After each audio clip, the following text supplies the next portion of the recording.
गुरु प्यारी साध संगत जी, राधा स्वामी। प्यारी साध संगत जी, आज के इस सत्संग में हम जानेंगे कि हमारे भीतर जो शक्तियां हैं, जैसे काम, क्रोध, लोभ, हम इनका रूपांतरण कैसे कर सकते हैं। हमें इनका दमन नहीं करना बल्कि इनका रूपांतरण करना है। और हम इनका रूपांतरण कैसे करें, आज के इस सत्संग में हम जानेंगे।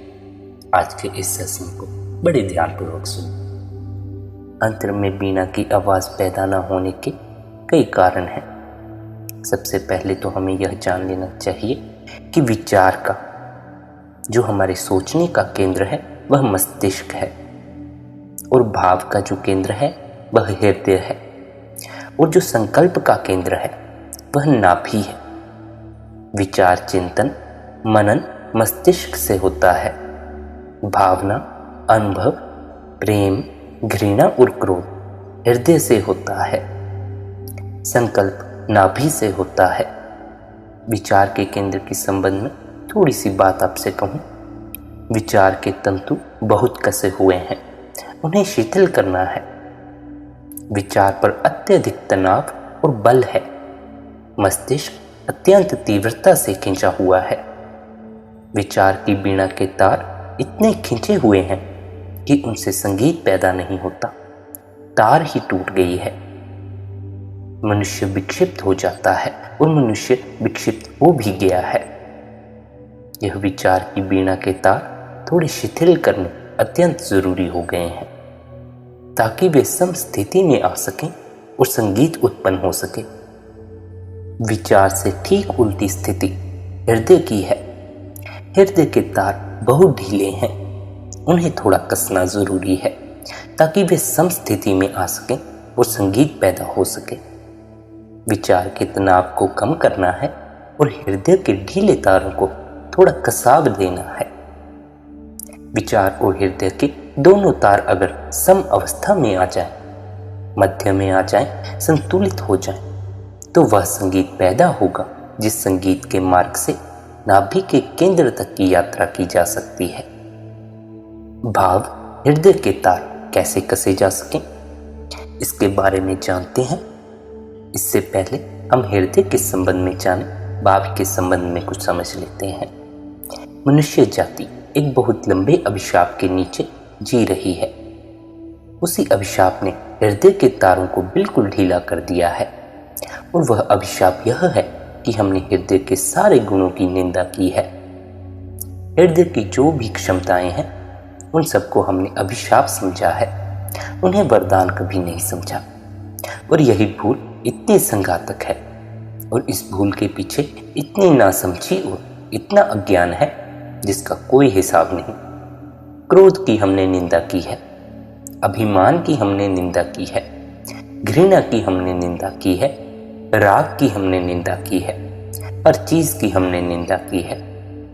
और बिना यह समझे हुए कि हम जिन चीजों की प्रशंसा करते हैं वे इन्हीं चीजों के रूपांतरण हैं। हमने क्षमा की प्रशंसा की है और क्रोध की निंदा की है, और बिना इस बात को समझे हुए कि क्षमा क्रोध की शक्ति का ही परिवर्तित रूप है, हमने घृणा की निंदा की है और प्रेम की प्रशंसा की है।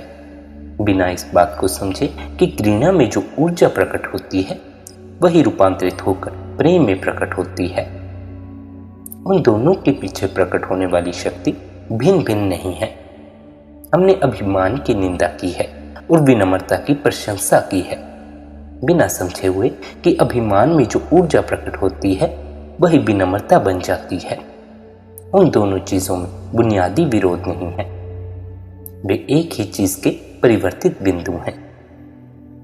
जैसे वीणा के तार बहुत ढीले हैं या बहुत कसे हैं, और उसे संगीतज्ञ छुए तो उससे बहुत बेसुरा संगीत पैदा होता है जो कानों को अखरता है।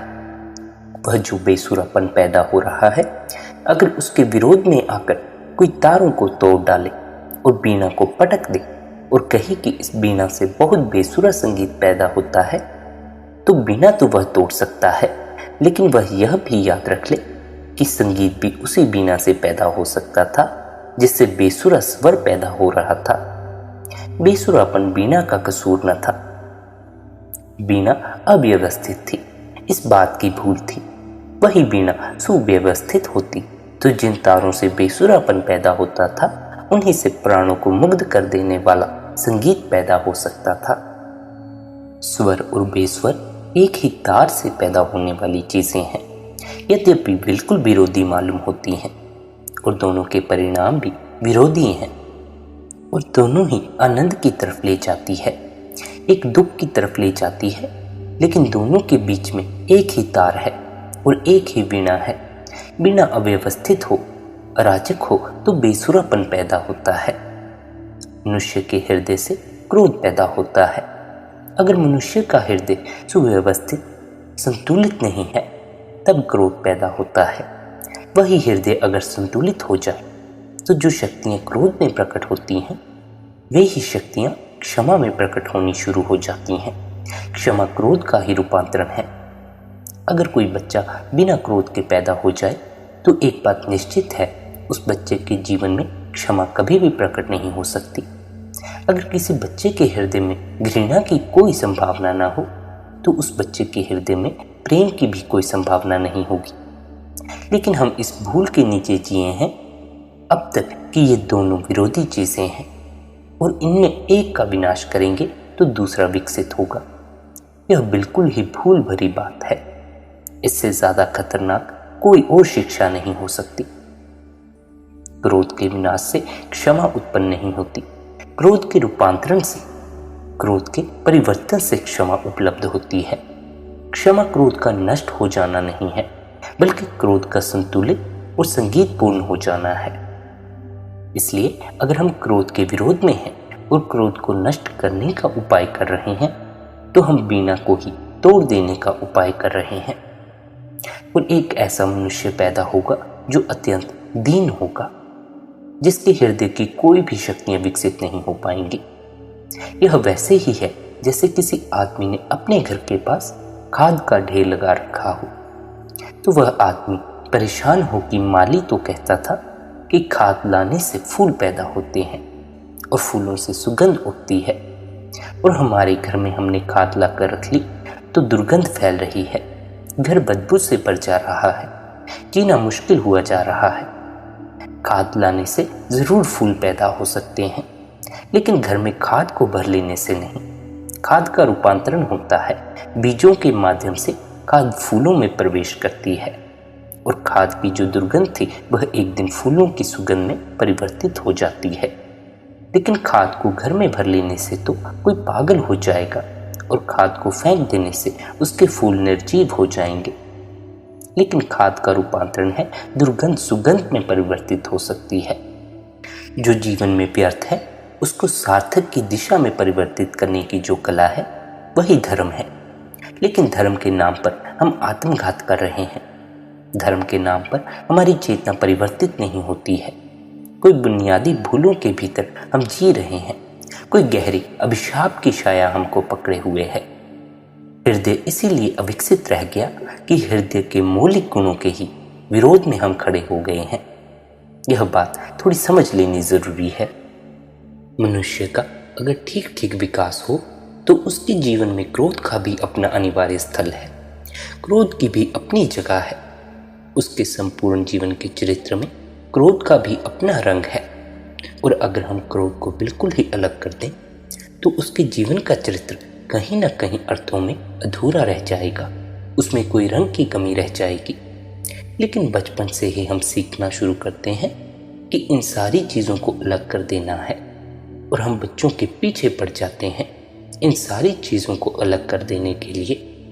अलग करने का कुल एक ही परिणाम हो सकता है कि जो हम बुरा कहते हैं, बच्चा उसे दबा कर बैठ जाए, अपने भीतर उसका दमन कर ले।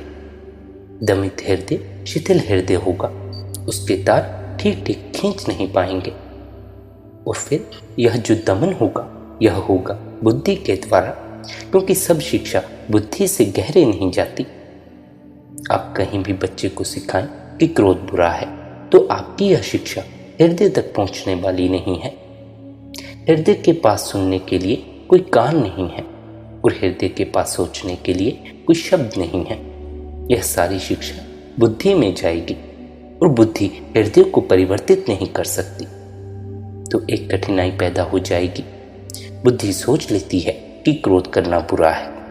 आप रोज क्रोध करते हैं और पीछे पछताते हैं कि क्रोध करना बुरा है, आगे से मैं क्रोध नहीं करूंगा। लेकिन यह बुद्धि का केंद्र सोच रहा है और हृदय के केंद्र को इस बात की कोई खबर नहीं कि क्रोध बुरा है। कल फिर सुबह आप उठते हैं और जरा सी बात से क्रोध फिर शुरू हो जाता है। आप बहुत हैरान होते हैं कि मैंने कितनी दफा यह तय किया कि मैं अब क्रोध नहीं करूंगा, यह क्रोध फिर क्यों आ जाता है। मैं कितनी बार पश्चाताप कर चुका, फिर भी क्रोध क्यों आ जाता है। आपको पता नहीं कि क्रोध करने वाला केंद्र अलग और पश्चाताप और विचार करने वाला केंद्र बिल्कुल अलग है। जो केंद्र निर्णय करता है कि मैं क्रोध नहीं करूंगा वह बिल्कुल भिन्न है और जो केंद्र क्रोध करता है वह बिल्कुल भिन्न है। ये दोनों अलग अलग केंद्र हैं। इसलिए पश्चाताप और निर्णय का कोई परिणाम आपके क्रोध पर कभी भी नहीं पड़ता। आप क्रोध भी किए जाते हैं और पश्चाताप भी किए जाते हैं, दुखी भी हुए चले जाते हैं। जीवन भर आपको ख्याल में भी नहीं आता कि कहीं ये दोनों केंद्र इतने पृथक तो नहीं हैं कि इनका एक का निर्णय दूसरे तक पहुंच ही नहीं पाता। हृदय का केंद्र और ही तरह से काम करता है।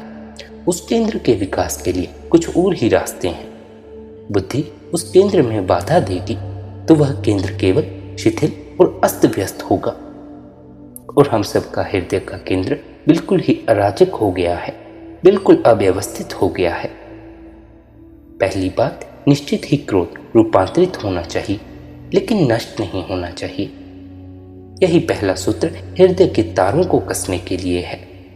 हृदय के गुणों का विकास, विध्वंस नहीं। यह पहला सूत्र ठीक से समझ लें। हृदय के सारे गुणों का विकास करना है, विध्वंस नहीं करना। आप थोड़े मुश्किल में पड़ेंगे, थोड़ा सोच में पड़ेंगे कि क्रोध का भी विकास करना चाहिए। निश्चित ही विकास होना चाहिए क्योंकि विकसित क्रोध ही फिर एक दिन रूपांतरित होकर क्षमा बन जाता है। अन्यथा कभी भी क्षमा जीवन में उत्पन्न नहीं हो सकती। क्रोध की अपनी गरिमा और अपना गौरव है। दुनिया में जो बड़े से बड़े क्षमाशाली लोग हुए हैं, अगर आप उनका जीवन पढ़ें तो आप पाएंगे कि वे अपने प्राथमिक दिनों में बड़े से बड़े क्रोधी लोग थे। आदमी की जिंदगी में जो भी छिपा हुआ था उसके जागने की सारी संभावना क्षीण हो गई है और तब आदमी इतना दीनहीन, इतना दुर्बल दिखाई पड़ता है तो इसमें कोई आश्चर्य नहीं। उसके भीतर सारे तत्व जुटकर खड़े नहीं हो पाते। हमारी शिक्षाएं हमें हैरानी से भरने वाली है। मनुष्य के भीतर के सारे गुणों का तीव्रतम चरम विकास होना चाहिए और चरम विकास हो तो ही इस चरम बिंदु पर हम परिवर्तित हो सकते हैं। सब परिवर्तन चरम बिंदुओं पर होते हैं, नीचे कोई परिवर्तन नहीं होते। पानी को हम गर्म करते हैं तो पानी कुनकुना होकर भाप नहीं बनता। कुनकुना पानी भी पानी ही होता है। लेकिन 100 डिग्री पर जब चरम अपनी गर्मी को उपलब्ध होता है तो एक क्रांति होती है। पानी भाप बनना शुरू हो जाता है। पानी 100 डिग्री पर भाप बनता है और उसके पहले भाप नहीं बनता। कुनकुना पानी कभी भाप नहीं बनता। हम सब कुनकुने आदमी हैं। हमारी जिंदगी में भी कोई परिवर्तन नहीं हो सकता क्योंकि एक विशेष डिग्री तक हमारे चित्त की, हमारे हृदय की सारी शक्तियाँ विकसित होनी चाहिए तो उनमें क्रांति हो सकती है, तो उनमें परिवर्तन हो सकता है। क्रोध की एक ठीक ठीक तेजस्विता उपलब्ध हो तो ही क्षमा में परिवर्तन हो सकता है, अन्यथा कभी नहीं हो सकता। लेकिन हम तो क्रोध के शत्रु हैं, हम तो लोभ के शत्रु हैं, हम तो राग के शत्रु हैं, तो हम कुनकुने आदमी हो जाते हैं। बस हमारी जिंदगी कुनकुनी रह जाती है, उसमें कोई क्रांति नहीं हो पाती। और इस कुनकुनेपन का इतना घातक मनुष्य के ऊपर असर हुआ है जिसका कोई हिसाब नहीं। पहली बात जो ध्यान में लेनी जरूरी है कि हमारे व्यक्तित्व के, हमारे हृदय के सारे गुण ठीक से विकसित हों।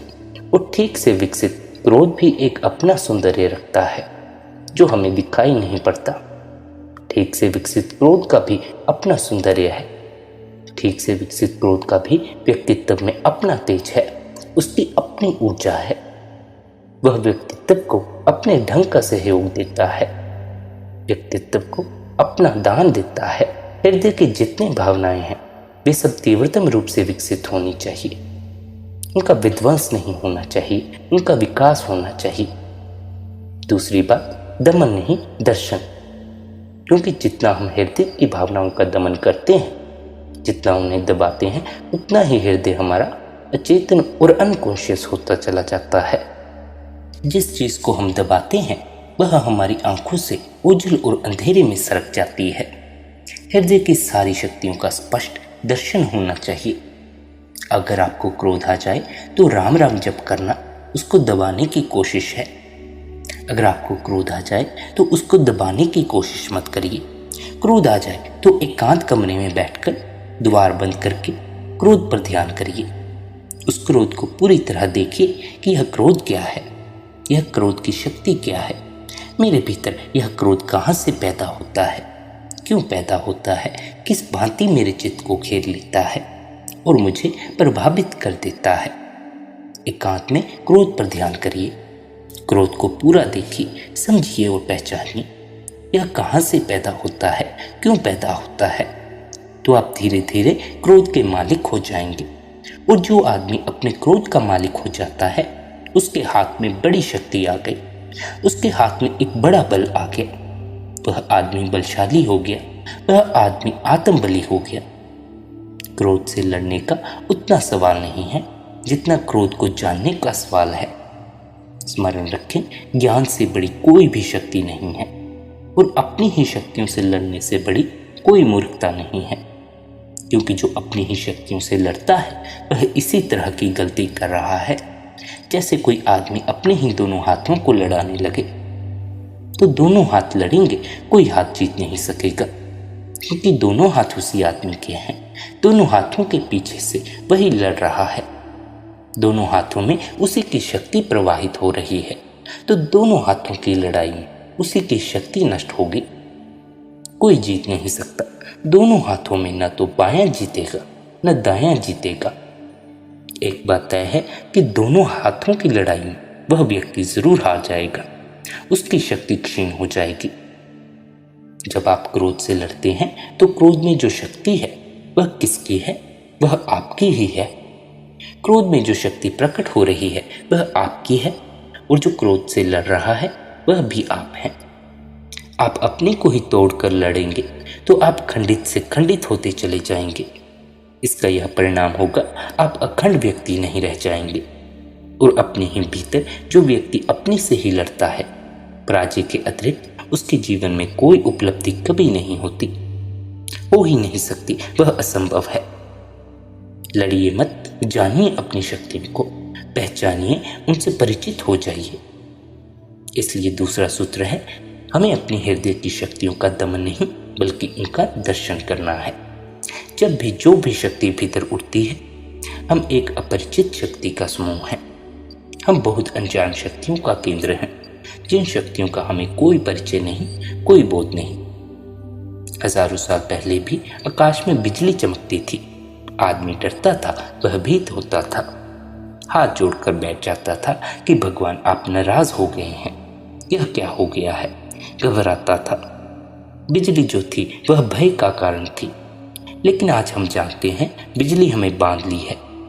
आज बिजली भय का कारण न रही, सेवक बन गई। हमने बिजली को ही बांध लिया है। आज घर घर में उससे प्रकाश होता है, बीमार का इलाज होता है, मशीनें चलती हैं। आदमी की सारी जिंदगी आज उससे प्रभावित है, उससे संचालित है। लेकिन हजारों साल तक आदमी बिजली से डरता था, क्योंकि बिजली को जानता नहीं था कि बिजली क्या है। एक बार जान लिया कि क्या है तो हम उसके मालिक हो गए।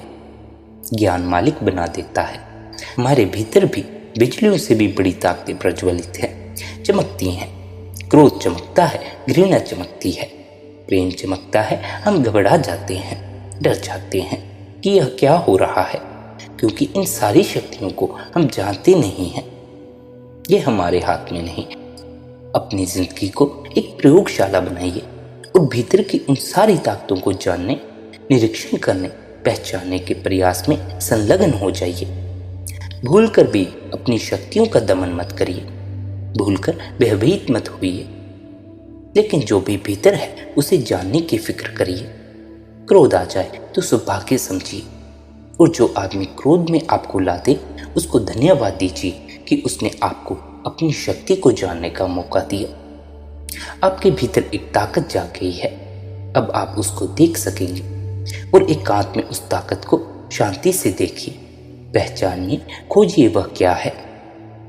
जितना आपका यह जानना बढ़ेगा, जितनी आपकी समझ गहरी होती जाएगी, उतने ही आप अपने क्रोध के मालिक हो जाएंगे, उतना ही आप पाएंगे वह आपके हाथ में खेलने वाली एक ताकत हो गई है। और जिस दिन आप क्रोध के मालिक हैं, उस दिन आप क्रोध को परिवर्तित कर सकते हैं, उसको बदल सकते हैं। जिसके हम मालिक हैं उसे हम बदल सकते हैं, जिसके हम मालिक नहीं हैं उसे हम कैसे बदल सकेंगे। और ध्यान रखें, जिससे आप लड़ते हैं उसके आप मालिक कभी भी नहीं हो सकते हैं, क्योंकि शत्रु का मालिक होना असंभव है, केवल मित्र का ही मालिक हुआ जा सकता है। और अपने ही भीतर की ताकतों के अगर आप शत्रु हो गए तो आप कभी उनके मालिक नहीं हो सकते। प्रेम के अतिरिक्त कोई विजय नहीं है। यह जो भीतर सारी शक्तियों का अनंत भंडार है, न तो इससे घबराइए न इसकी निंदा करिए, केवल इसको पहचानने चलिए कि यह क्या क्या छिपा है। आदमी के भीतर इतना कुछ छिपा है जिसका कोई हिसाब नहीं। हम तो अभी आदमी की शुरुआत भी नहीं है। 10-25 हजार साल में शायद जो आदमी होगा, हम उससे उतने ही फासले पर हो जाएंगे जैसे बंदर हमसे फासले पर हो गए हैं। वह बिल्कुल नई जाति हो सकती है, क्योंकि आदमी के भीतर कितनी शक्तियां हैं उनका हमें अभी कोई बोध नहीं है। हम अपने भीतर अपने आप को जितना जानेंगे, जितना अपने भीतर प्रवेश करेंगे, जितना अपने भीतर की शक्तियों से परिचित होंगे, उतना ही ज्यादा हमारी जीवन शक्ति विकसित होती है और हमारी आत्मा सघन होती है। इसलिए इसका ख्याल रखें कि हम अपने भीतर किसी भी शक्ति का दमन न करें, बल्कि उसे जानें, पहचानें, उसे खोजें और देखें।